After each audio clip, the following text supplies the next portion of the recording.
Hi all, welcome to hills brownie Ooty channel. வீடியோக்குள்ளே போகிறதுக்கு முன்னாடி நம்ம சேனலை சப்ஸ்கிரைப் பண்ணிக்கோங்க. பக்கத்தில் இருக்கிற பெல் பட்டனை ப்ரெஸ் பண்ணிக்கோங்க. அப்போ தான் தொடர்ந்து நோட்டிஃபிகேஷன்ஸ் வரும். இப்போ நம்ம வீடியோக்குள்ளே போயிடலாம். இன்றைக்கி பார்த்தீங்கன்னா சிக்கனில் கிரேவி பண்ண போகிறோம். ரொம்ப சிம்பிளான ரெசிபி தான்.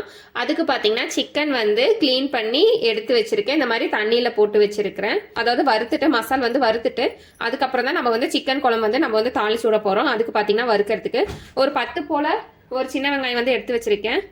பூண்டு இஞ்சி ரெண்டுமே வந்து சரி அளவுக்கு எடுத்து வச்சுருக்கிறேன். தேங்காய் பார்த்தீங்கன்னா ஒரு 1/4 மூடி தேங்காய் எடுத்து வச்சுருக்கிறேன். கருவேப்பிலை ஒரு கொத்து எடுத்து வச்சுருக்கிறேன். அதுக்கு மசால் பார்த்தீங்கன்னா மிளகு, சோம்பு, லவங்கம், பட்டை எடுத்து வச்சிருக்கிறேன். இந்த மசாலா வறுத்துட்டு தான் நம்ம வந்து குழம்பு வந்து தாளிக்க போகிறோம். தாளிக்கிறதுக்கு பார்த்தீங்கன்னா வெங்காயம், எண்ணெய் வந்து சூடாயிருச்சு. நம்ம எடுத்து வச்சிருக்கேன். நம்ம வெங்காயம் போட்டுக்கலாம்.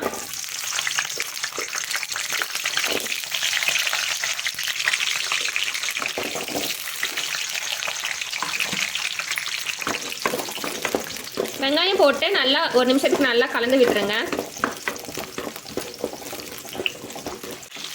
சின்ன வெங்காயத்தோட கலர் லைட்டாக மாறுற அளவுக்கு வெங்காயத்தை வந்து கொஞ்சம் வணக்கி எடுத்துக்கோங்க. இப்போ நம்ம போட்டிருக்கிற சின்ன வெங்காயம் பார்த்தீங்கன்னா நல்லா ஓரளவுக்கு வந்து வணங்கிருச்சு. இப்போ வந்து நம்ம பூண்டு நம்ம இஞ்சி நம்ம போட்டுக்கலாம். பூண்டு இஞ்சி ரெண்டுமே போட்டுக்கிறேன். கொஞ்சமாக கருவேப்பிலை போட்டுக்கிறேன். போட்டு ஒரு நிமிஷத்துக்கு கலந்து விட்டுருங்க.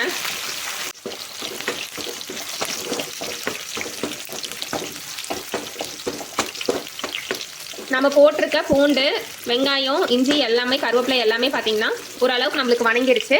இந்த டைமில் வந்து நம்ம எடுத்து வச்சிருக்கிற மிளகு, சோம்பு, லவங்கம், பட்டை எல்லாமே நம்ம சேர்த்துக்கலாம்.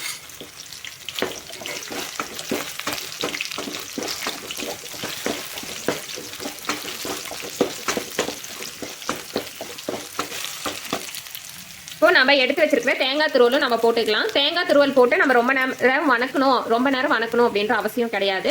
தேங்காய் துருவல் போட்டுட்டு அடுப்பை ஆஃப் பண்ணிடுங்க. தேங்காய் துருவல் போட்டுட்டேன்.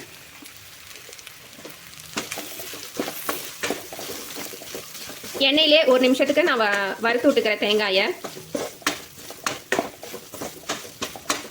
தேங்காயில் இருக்கிற அந்த ஈரத்தன்மை போயிடும். நம்மளுக்கு அந்த தேங்காயோட அந்த ட்ரைனஸுமே நம்மளுக்கு போயிடும். அதனால தேங்காய் வந்து நான் ஒரு நிமிஷத்துக்கு வந்து நான் வறுத்துக்கிறேன். நீங்கள் இந்த மாதிரி பண்ணுறனாலும் பண்ணலாம். இல்லை தேங்காயை போட்டு நீங்கள் அடுப்பை ஆஃப் பண்ணுறனாலும் நீங்கள் ஆஃப் பண்ணிக்கலாம். தேங்காயை போட்டு பார்த்தீங்கன்னா ஒரு நிமிஷத்துக்கு நம்ம நல்லா வறுத்துட்டோம். இப்போ வந்துட்டு நம்ம வந்து அடுப்பை வந்து ஆஃப் பண்ணிடலாம். அடுப்பை ஆஃப் பண்ணியாச்சு. இப்போ நம்ம வந்துட்டு இதே பாத்திரத்திலே நம்ம வந்து வச்சுருந்தோம் அப்படின்னா இது வந்து சூடாக இருக்குது இல்லைங்களா, இது வந்து ஆறுறதுக்கு கொஞ்சம் டைம் எடுக்கும். அதனால நம்ம இந்த பாத்திரத்துலேருந்து நம்ம வந்து இன்னொரு பாத்திரத்துக்கு வந்து நம்ம மாற்றிக்கலாம்.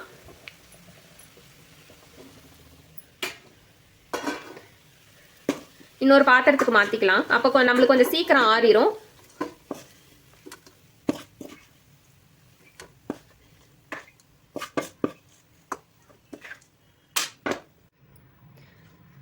இப்போ நம்ம வருத்தம் பார்த்தீங்களா மசாலு, அதே பாத்திரத்தில் தான் நான் வந்து பார்த்தீங்கன்னா சிக்கன் கிரேவி வந்து நான் வந்து செய்ய போகிறேன். இப்போது கொஞ்சம் எண்ணெய் இருக்குது. நம்ம கொஞ்சமாக எண்ணெய் ஊற்றிட்டு நம்ம வந்து தாளித்து விட்டுடலாம்.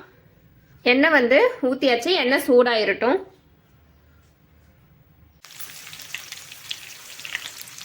சோம்பு வந்து ஒரு 1/4 ஸ்பூனு கம்மியாக போட்டிருக்கேன். நான் வெங்காயம் வந்து போட்டுட்டேன். வெங்காயம் போட்டுட்டு பிரிஞ்சி இலை, பட்டை, ஏலக்காய் 2 துண்டு எல்லாமே போட்டுட்டேன். அது போடுறது உங்களுக்கு வந்து காட்ட முடியல. இப்போது வெங்காயம் போட்டுட்டு வெங்காயம் வந்து கண்ணாடி பதத்த அளவுக்கு வணங்கிடட்டும்.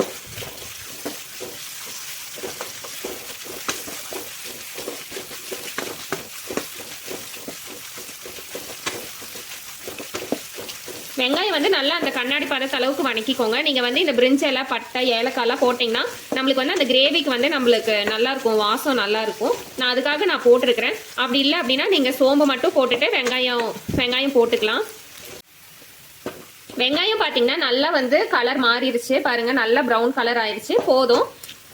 இதுக்கு மேலே நம்ம வெங்காயம் விட்டோம்னா வெங்காயம் வந்து நல்லா கலர் மாதிரி தீஞ்ச மாதிரி ஆயிரும். அதனால இந்த பக்குவத்தில் வந்து நம்ம வந்து அடுப்பை வந்து ஃபுல் சிம்மில் வச்சுக்கோங்க. வச்சுட்டு தக்காளி பார்த்தீங்கன்னா ஒரே ஒரு குட்டி தக்காளி வந்து கட் பண்ணி வச்சுருக்கிறேன். தக்காளி போட்டுட்டு நம்ம ஒரு நிமிஷத்துக்கு வணக்கிக்குவோம். தக்காளி வணங்குறது கொஞ்சமாக உப்பு போட்டுக்கலாம்.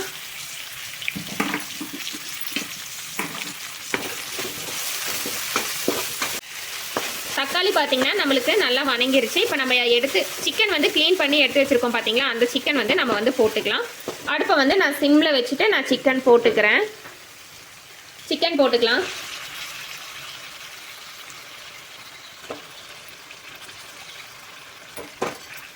கால் ஸ்பூன் அளவுக்கு மஞ்சத்தூள் போட்டுக்கிறேன்.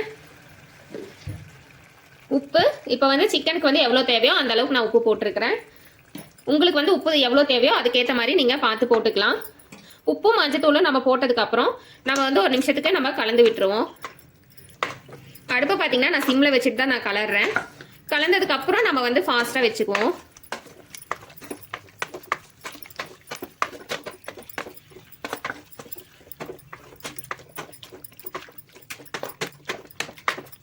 நல்லா பார்த்தீங்கன்னா கலந்தாச்சு. இப்போ வந்து நம்ம வந்து சிக்கனுக்கு வந்து நம்ம எந்த தண்ணியுமே நம்ம ஊற்ற போகிறதில்ல. நல்லா வந்து அந்த எண்ணெயிலே வந்து சிக்கன் வந்துட்டு வேகட்டும். நம்ம மூடி வச்சுட்டு ஒரு 2 நிமிஷத்துக்கு ஒரு தடவை நம்ம எடுத்து பார்த்துக்கலாம். இப்போ பார்த்தீங்கன்னா நான் வந்து ஒரு மூடி போட்டுக்கிறேன். மூடி போட்டு ஒரு 3 நிமிஷம் பக்கமே ஆயிடுச்சு. இப்போ நம்ம வந்து ஓப்பன் பண்ணி பார்த்துக்கலாம்.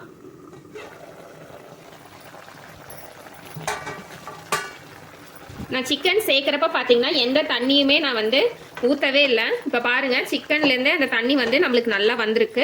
இந்த தண்ணியிலே வந்து சிக்கன் வந்து நம்மளுக்கு நல்லா ஓரளவுக்கு நம்மளுக்கு வந்து வெந்துடும். சிக்கன் வந்து ஒரு 5 நிமிஷம் நம்ம வேக வச்சதுக்கப்புறம் நம்ம மசால் வறுத்தோம் பார்த்தீங்களா, தேங்காய் வெங்காயம் எல்லாம் போட்டு வறுத்தோம் பார்த்தீங்களா, அந்த மசால் வந்து நம்ம அப்புறமா நம்ம வந்து சேர்த்துக்கலாம். இன்னும் ஒரு 2 நிமிஷத்துக்கு வேகட்டும், சிக்கன் வேகட்டும். நம்மளுக்கு அதுக்கப்புறம் சேர்த்தோம் அப்படின்னா நம்மளுக்கு வந்து தேங்காய் சேர்த்தோம் அப்படின்னா நம்மளுக்கு அந்த அரைச்சி வச்சிருக்கிற மசாலா சேர்த்தோம்னா நம்மளுக்கு கரெக்டாக இருக்கும். இப்போ இந்த தண்ணியே போதும். சிக்கனுக்கு நீங்கள் தண்ணி ஊற்றணுன்ற அவசியம் கிடையாது. உங்களுக்கு வேணும் அப்படின்னா நீங்கள் கொஞ்சமாக ஊற்றிக்கலாம். இந்த தண்ணியே போதும். அதே மாதிரி மூடி போட்டுடலாம். மூடி போட்டு பார்த்தீங்கன்னா ஒரு 2 நிமிஷம் ஆயிடுச்சு. இப்போ நம்ம ஓப்பன் பண்ணி பார்த்துக்கலாம்.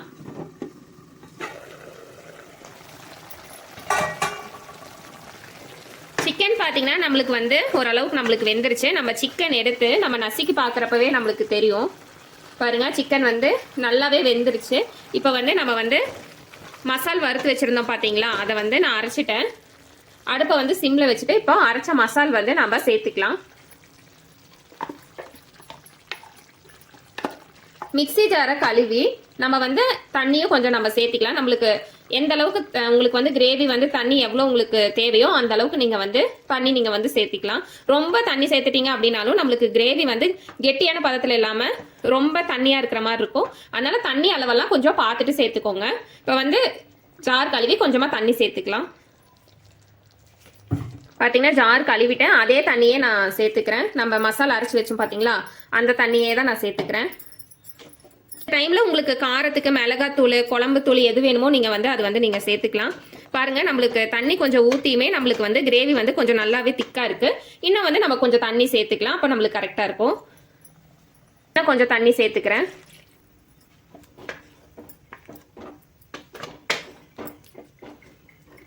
தண்ணி அளவில் உங்களுக்கு எவ்வளோ வேணுமோ அந்த அளவுக்கு நீங்கள் பார்த்துட்டு சேர்த்துக்கோங்க. இப்போ பாருங்கள், நல்ல கிரேவி கொஞ்சம் நம்மளுக்கு கொதிச்சு வரப்போ அந்த நல்ல எண்ணெய் பிரிஞ்சு நல்லா திக்காயிரும் கிரேவி. இப்போ இந்த ஸ்டேஜில் உங்களுக்கு உப்பு காரம்லாம் எவ்வளோ தேவையோ அந்த அளவுக்கு நீங்கள் போட்டுக்கலாம். வீட்டில் அரைச்ச குழம்பு மசால் தூள் மட்டும் நான் 1 ஸ்பூன் வந்து சேர்த்துக்கிறேன். நீங்கள் இதுக்கு பதிலாக நீங்கள் மிளகாத்தூள், தனியாத்தூள், கரம் மசாலா தூள் நீங்கள் வந்து 3 சேர்த்துக்கிட்டிங்கனாலும் உங்களுக்கு வந்து கரெக்டாக இருக்கும். மசால் தூள் போட்டதுக்கப்புறம் 1 நிமிஷம் நல்லா கலந்துக்கோங்க. இந்த டைமில் உங்களுக்கு உப்பு கம்மியாக இருந்துச்சு அப்படின்னா நீங்கள் உப்பு சேர்த்துக்கலாம். எனக்கு வந்து உப்பு காரம் எல்லாமே கரெக்டாக இருக்கனால இந்த காரமே போதும்னு சொல்லிட்டு நான் காரம் மிளகா உப்பு எதுவுமே நான் போடல. இப்போ நம்ம ஒரு மூடி போட்டுடலாம். ஒரு மீடியம் ஃப்ளேமில் வச்சுட்டு மூடி போட்டுருங்க. நம்மளுக்கு வந்து எண்ணெய் பிரிஞ்சு வந்துடும். அப்புறம் நம்ம மல்லித்தலை தூவி நம்ம இறக்கிக்கலாம். மூடி போட்டு பார்த்தீங்கன்னா ஒரு 2 நிமிஷம் பக்கம் ஆயிடுச்சு. அடுப்பை பார்த்தீங்கன்னா மீடியம் ஃப்ளேமில் தான் வச்சுருந்தேன். இப்போ எடுத்து பார்த்துக்கலாம். கிரேவி பார்த்தீங்கன்னா அப்படியே நல்லா எண்ணெய் பிரிஞ்சு வந்திருக்கு பாருங்க. பார்க்குறதுக்கே அவ்வளோ அழகாக இருக்குது. நல்லா பாருங்கள், எண்ணெய் பிரிஞ்சு வந்திருக்கு. இந்த டைமில் வந்து நம்ம மல்லித்தலை தூவிக்கலாம், கருவேப்பிலையும் தூவிக்கலாம். கருவேப்பிலையும் தூவிட்டு நம்ம இறக்கிக்கலாம். அடுப்பை வந்து நான் ஆஃப் பண்ணிடுறேன். அறுசுவையான சிக்கன் கிரேவி வந்து பார்த்தீங்கன்னா நம்மளுக்கு ரெடி ஆயிருச்சு. ரொம்ப சிம்பிளான ரெசிபி தான். ஈஸியாக செஞ்சிடலாம். ஒரு பிகினர் கூட ஈஸியாக செஞ்சுருவாங்க. அந்த மாதிரி ஒரு ரெசிபி தான். ஸோ நம்ம வீடியோவில் நம்ம சேனலில் பார்த்தீங்கன்னா நம்ம அப்லோட் பண்ணுற எல்லா வீடியோஸுமே பிகினர் ரொம்ப ஈஸியாக செஞ்சுருவாங்க. அந்த மாதிரி ஒரு ரெசிபி தான் நம்ம வீடியோஸில் நம்ம சேனலில் நம்ம போட்டுட்ருக்கோம். அதே மாதிரி ஒரு ரெசிபி தான் வந்துட்டு நம்ம இன்னைக்கு சிக்கன்லேயும் நம்ம வந்து போட்டிருக்கிறோம். ஸோ நீங்கள் ஞாயிற்றுக்கிழமை வந்துட்டு என்ன நான்வெஜ்ஜில் எப்படி கிரேவி செய்யறது அப்படின்லாம் தெரியாமல் யோசிச்சுட்டு இருந்தீங்கன்னா டக்குன்னு இந்த மாதிரி ஒரு கிரேவி செஞ்சு கொடுத்துருங்க. வீட்டில் இருக்கவங்கெல்லாம் அவ்வளோ விரும்பி சாப்பிடுவாங்க. இந்த கிரேவி பார்த்தீங்கன்னா நீங்கள் இட்லிக்கு, சாதத்துக்கு, தோசைக்கு எதில் வச்சு சாப்பிட்டீங்கனாலுமே அவ்வளோ வந்து காம்பினேஷன் வந்து சூப்பராக இருக்கும். அவ்வளோ சூப்பரான ஒரு கிரேவி நம்ம இன்னைக்கு வந்து பண்ணியிருக்கோம். இந்த வீடியோ பிடிச்சிருந்தா இந்த வீடியோக்கு ஒரு லைக் பண்ணிருங்க. அப்படியே நம்ம சேனலையும் சப்ஸ்கிரைப் பண்ணிருங்க. பக்கத்தில் இருக்கிற பெல் பட்டனை ப்ரெஸ் பண்ணிக்கோங்க. தொடர்ந்து நம்ம சேனலை சப்போர்ட் பண்ணுங்க. நன்றி, வணக்கம்.